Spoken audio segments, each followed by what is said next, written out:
रोहित की दीदी समीक्षा की शादी अर्पित से हुई थी।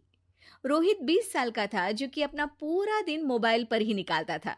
कभी पबजी खेलता तो कभी यूट्यूब चलाता। एक दिन अर्पित और समीक्षा समीक्षा के मम्मी पापा से मिलने आते हैं और देखते हैं कि रोहित मोबाइल से हटने को तैयार ही नहीं है। अरे रोहित, तुम्हारी तो आईआईटी की परीक्षा है ना? तुम तैयारी नहीं कर रहे हो परीक्षा की? वो सब तो मोबाइल पर ही हो जाएगा। ये देखिए, ये है गूगल।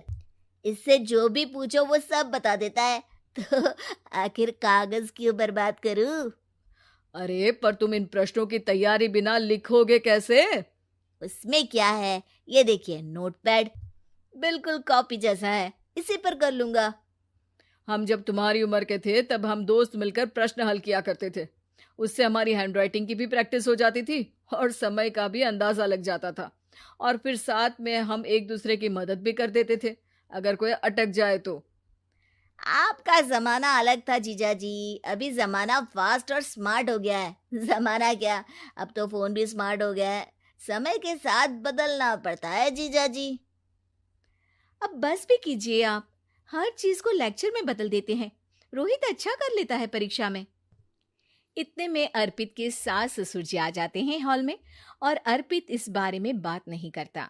हालांकि अर्पित को लगता तो है कि पूरी तरह मोबाइल पर लगे रहना सही नहीं है, पर वो इस बात को और नहीं छेड़ता। ऐसे ही 2 दिन निकल जाते हैं। समीक्षा, मुझे काम से फोन आया था, मुझे वापस काम पर लौटना पड़ेगा।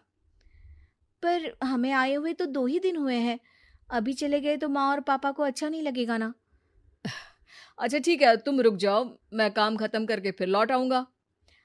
एक काम कीजिए ना, परसों रोहित भी परीक्षा के लिए निकलेगा, आप उसी के साथ निकल जाना। दोनों वैसे भी बात नहीं करते, साथ में जाएंगे तो हो सकता है आप लोग आपस में बातचीत भी करने लग जाओ।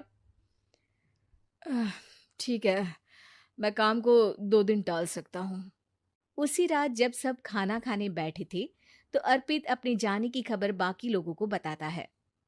मुझे काम के लिए वापस जाना होगा। अरे बेटा, पर अभी तो तुम आए हो, इतनी जल्दी चले जाओगे? नहीं माँ जी, समीक्षा यहीं रहेगी और मैं जल्दी काम खत्म करके वापस आ जाऊंगा। ठीक है, काम भी जरूरी है।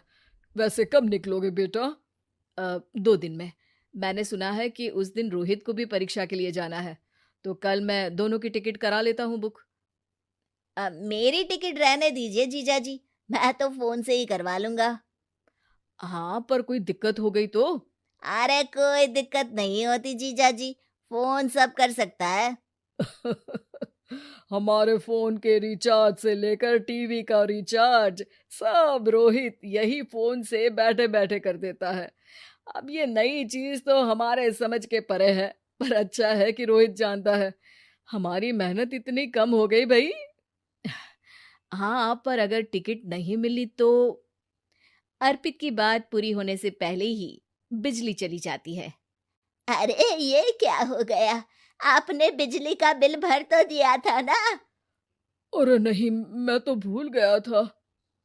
अरे टेंशन मत लो माँ। देखा जीजा जी, आप बिजली का बिल भी भर सकते हो, समय बदल गया है। एक बार फिर अर्पित इस बात पर बहस नहीं करता। अगले दिन जाकर अपनी टिकट करवाता है और पैकिंग कर रहा होता है जब शाम को अचानक से रोहित के चिल्लाने की आवाज आती है। नहीं, प्लीज प्लीज हो जा, ऐसा मत कर यार, प्लीज हो जा। अरे क्या हो गया रोहित? दीदी, सर्वर हैंग हो गया, मेरे टिकट मेरी टिकट नहीं हो पाई दीदी। क्या मतलब टिकट नहीं हो पाई? इतने में वहां रोहित के मम्मी और पापा भी आ जाते हैं। अरे क्या हो गया? माँ, मेरा टिकट नहीं हो पाया, सर्वर डाउन हो गया। अरे पर तूने तो बोला था कि हो जाएगा।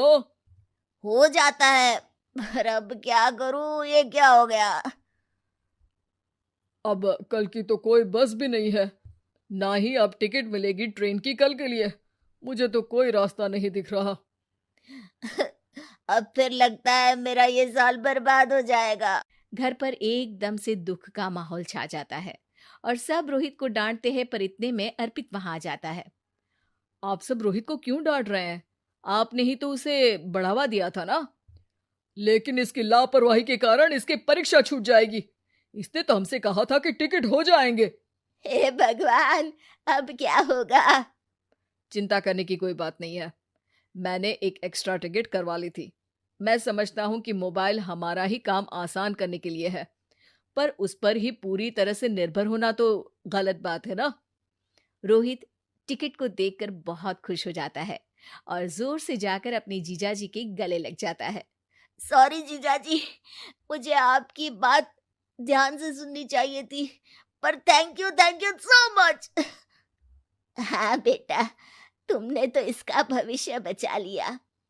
शिक्षा, दूसरों से मदद मांगना गलत नहीं, पर दूसरों पर निर्भर हो जाना गलत है।